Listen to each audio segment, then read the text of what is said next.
Hello friends, welcome to సంకల్పం channel. ఈరోజు మనం చేయబోయే recipe instant dosa with left over cooked rice. మిగిలిన అన్నంతో ఇన్స్టెంట్ దోశ ఎలా తయారు చేసుకోవాలో చూద్దాం రండి. మరి 1 కప్పు బియ్యపిండి, 1/2 కప్పు వండిన అన్నం, 1/2 cup wheat flour or besan flour, 1 tablespoon lemon juice, salt as required, water as required, baking soda 1 table spoon.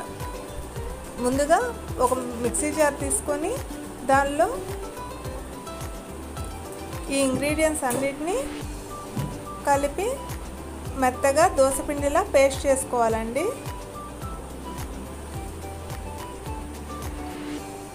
దీనిలో పెరుగు వేసుకోవచ్చు,